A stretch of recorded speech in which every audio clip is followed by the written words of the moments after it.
குலதெய்வம், காவல் தெய்வம், பெருந்தெய்வம் வேறங்களா? வாங்க காணொளிக்குள்ள போகலாம்.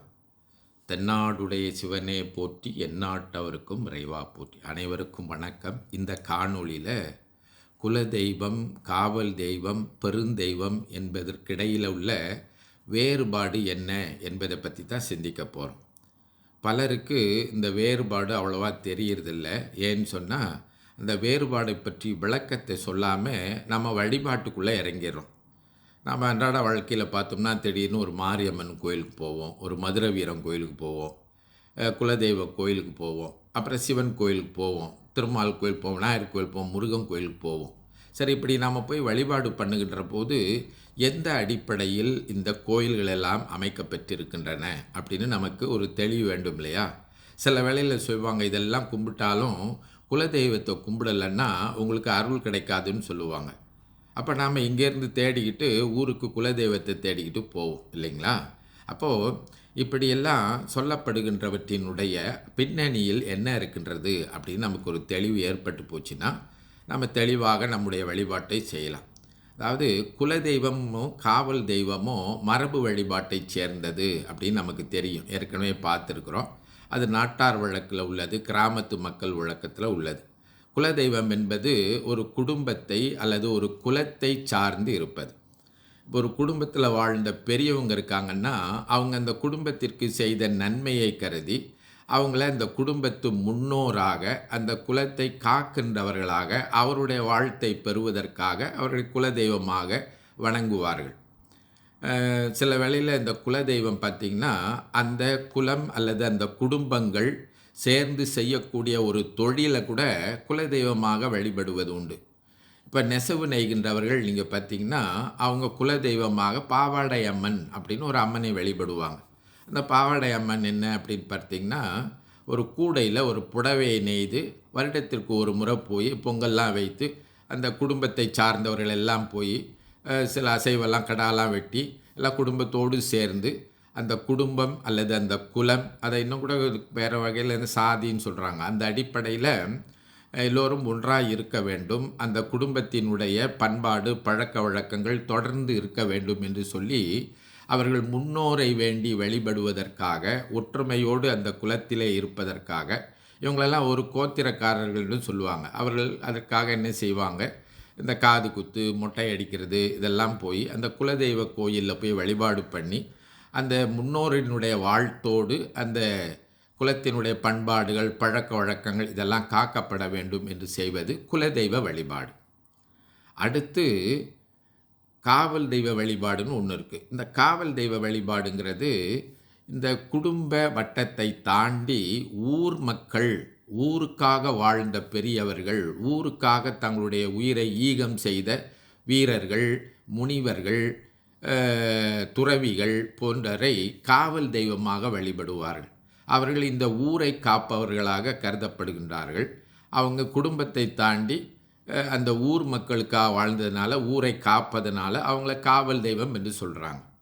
அந்த அடிப்படையில் குலதெய்வம்னு நம்ம பார்த்தோம்னா கருப்பசாமி, அங்காள பரமேஸ்வரி அம்மன், செல்லி, பேச்சாய், இப்படி அது குலதெய்வமாக பாவாடையம்மன், முத்தாரம்மன் இப்படின்னு குலதெய்வமாக சொல்லப்படுவது.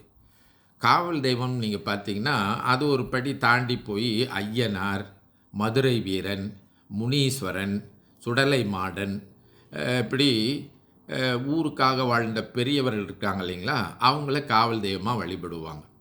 அப்போது இந்த குலதெய்வத்திற்கும் காவல் தெய்வத்திற்கும் இதுதான் வேறுபாடு.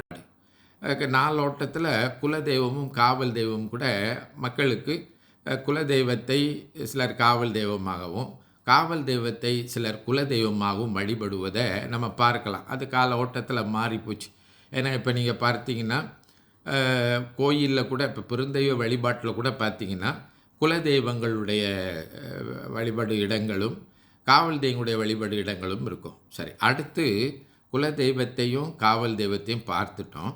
அடுத்து பெருந்தெய்வ வழிபாடு என்பதை பற்றி சிந்திக்க போகிறோம். பெருந்தெய்வ வழிபாடு என்ன அப்படின்னு பார்த்திங்கன்னா, இந்த குலம், குடும்பம், அடுத்து ஊர், இவற்றை தாண்டி எல்லா உலகங்களையும் காக்கின்ற பரம்பொருளாக இருக்கின்ற அந்த பரம்பொருளை வழிபடுகின்ற மெய்யியல் வழிபாடு தான் இந்த பெருந்தெய்வ வழிபாடு அல்லது பரம்பொருள் வழிபாடுன்னு சொல்கிறது.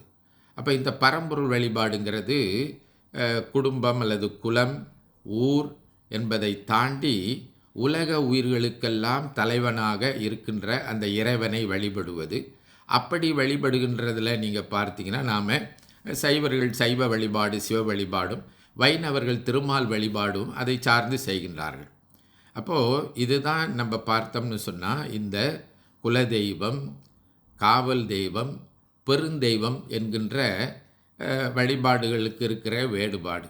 அடுத்து இந்த வழிபாட்டு முறையிலும் வேறுபாடு இருக்கின்றது. இப்போ வழிபாட்டு முறையில் நீங்கள் பார்த்தீங்கன்னா, குலதெய்வத்திற்கு எப்படி வழிபாடு பண்ணுவாங்கன்னா, ஆண்டுக்கு ஒரு முறை அந்த உறவு முறைகள் எல்லாம் கூடி, அந்த குலத்தை சார்ந்தவர்கள், ஒரு கோத்திரத்தை சார்ந்தவர்கள், இன்னும் கூட அவங்களுக்கு சொல்லணும், அந்த ஒரு கோத்திரத்தை சார்ந்தவர்கள் அதே கோத்திரத்தில் திருமணம் செய்து கொள்ளக்கூடாது என்கின்ற அந்த ஒரு நெருக்கம் கூட எல்லாம் இருக்கின்றது. அவர்களெல்லாம் கூடி ஆண்டுக்கு ஒரு முறை ஒரு பொங்கல் இட்டு, கடா வெட்டி பொங்கல் இட்டு எல்லோரும் குடும்பத்தோடு சாப்பிடுகின்ற ஒரு முறை இந்த குலதெய்வ வழிபாட்டில் இருக்கின்றது. காவல் தெய்வ வழிபாட்டில் நீங்கள் பார்த்தீங்கன்னா, இந்த ஊர் மக்கள் எல்லாம் கூடி, கிராமத்து மக்கள் எல்லாம் கூடி ஆண்டுக்கு ஒரு முறை ஒரு திருவிழா செய்து கடா வெட்டி மற்ற இந்த அசைவ உணவெல்லாம் படைத்து ஊர் மக்கள் கூடி வழிபாடு செய்து ஊரை காக்க வேண்டும் என்கின்ற வழிபாட்டு முறை இருக்கின்றது. இதில் இந்த தீ மிதித்தல், வெறியாடுதல், அசைவ உணவு படைத்தல் என்கின்ற முறைகள் எல்லாம் இருக்கும். இதில் இந்த நாம் பார்க்கின்றது போல் மெய்யியலில் பார்க்கின்ற போன்ற ஒரு வரையறுக்கப்பட்ட ஒரு வழிபாட்டு முறை இருக்காது. ஒவ்வொரு கிராம கோயில் பார்த்திங்கன்னா, இப்போ குலதெய்வ கோயில், ஒரு குலதெய்வ கோயிலுக்கும் இன்னொரு குலதெய்வ கோயிலுக்கும் வழிபடுகின்ற முறையில் வேறுபாடு இருக்கும். இது எங்கள் குடும்ப வழக்கம், எங்கள் குலதெய்வ வழக்கம், இது எங்கே அப்படின்னு சொல்லி குலதெய்வ வழிபாட்டு முறையில் வேறுபாடு இருக்கின்றது. அதே போல் காவல் தெய்வ வழிபாட்டிலும் பார்த்தீர்களானால் அதுவும் வேறுபட்டிருக்கும். முனீஸ்வரனை வழிபடுகின்ற முறை ஒராக இருக்கும், சுடலை மாடனை வழிபடுகின்ற முறை வேறாக இருக்கும். ஆனால் அதனால் அந்த வழிபாட்டு முறை என்பது ஒரு முறைப்படுத்தப்பட்ட முறையாக இல்லாமல் அவரவர்களுடைய குல வழக்கம், ஊர் வழக்கம் என்கின்ற அடிப்படையில் இந்த தீ மிதித்தல், வெறியாடுதல், அசைவ உணவு படைத்தல் போன்றவை நடைபெறும். ஆனால் இந்த மெய்யியல் அடிப்படையில் இருக்கின்ற பெருந்தெய்வ வழிபாடு இருக்கின்றதே, அது வேறுபடும். அந்த வழிபாட்டு முறை வேறு. இதில் இங்கே வெறியாடுதல், அசைவ உணவு படைத்தல், மது படைத்தல், தீ மிதித்தல் போன்றவையெல்லாம் இந்த மரபு வழிபாட்டில் இருக்கின்ற பெருந்தெய்வ வழிபாட்டில் இருக்காது. அதனால தான் நீங்கள் பார்த்தீங்கன்னா, இந்த பெருந்தெய்வ வழிபாட்டில் அவங்க திருமுறை ஓதுதல், அங்கிட்டு திவ்ய பிரபந்தம் ஓதுதல், அடுத்து பார்த்திங்கன்னா முறையான பூசனை முறைகள் இருக்கின்றது. இங்கிட்டு பார்த்திங்கன்னா ஆகம விதிப்படி செய்யப்படுறதுன்னு இருப்பாங்க. அதே போன்று அங்கும் வைணவத்திலும் அதற்கான வழிமுறைகள் சொல்லப்பட்டு அதற்குரிய மந்திரங்கள், அதனால கோயில் அமைப்பு முறைகள். இப்போ குலதெய்வ வழிபாட்டும் காவல் தெய்வ வழிபாட்டும் பார்த்திங்கன்னா, சில வேளையில் முன்பெல்லாம் திறந்த வெளியில் தான் அந்த காவல் தெய்வங்கள், குலதெய்வங்கள்லாம் இருந்திருக்கின்றன. பிற்காலத்தில் கூரையெல்லாம் போட்டு கோயிலாக அமைக்கின்ற முறை இருக்கின்றது. ஆனால் இந்த பெருந்தெய்வ வழிபாட்டு முறை, பரம்பொருள் வழிபாட்டு முறை இருக்கின்றதே, அதுக்கெல்லாம் முறையாக ஆகம விதிப்படி கோயில் கட்ட வேண்டும் என்றெல்லாம் இருக்கின்றது. ஆகம விதி இருக்கின்றது. அதற்கென்று வழிபடு முறைகள், திருமுறைகள் இருக்கின்றன. அடுத்து அதுக்குரிய சாத்திர நூல்கள் இருக்கின்றன. அந்த வழிபாட்டு முறையினுடைய உண்மையை விளக்கக்கூடிய மெய்யியல் நூல்கள் இருக்கின்றன. இப்படியெல்லாம் பரம்பொருள் வழிபாட்டிற்கென்று வரையறுக்கப்பட்ட, முறைப்படுத்தப்பட்ட வரைமுறைகள் எல்லாம் இருக்கின்றன. அதற்குரிய சின்னங்கள் இருக்கின்றன, அடையாளங்கள் இருக்கின்றன. இப்படி இந்த மூன்றும் வெவ்வேறு முறையில் இருக்கின்றது. குலதெய்வம், காவல் தெய்வம், பெருந்தெய்வம் என்ற வழிபாட்டு முறை இருக்கின்றது.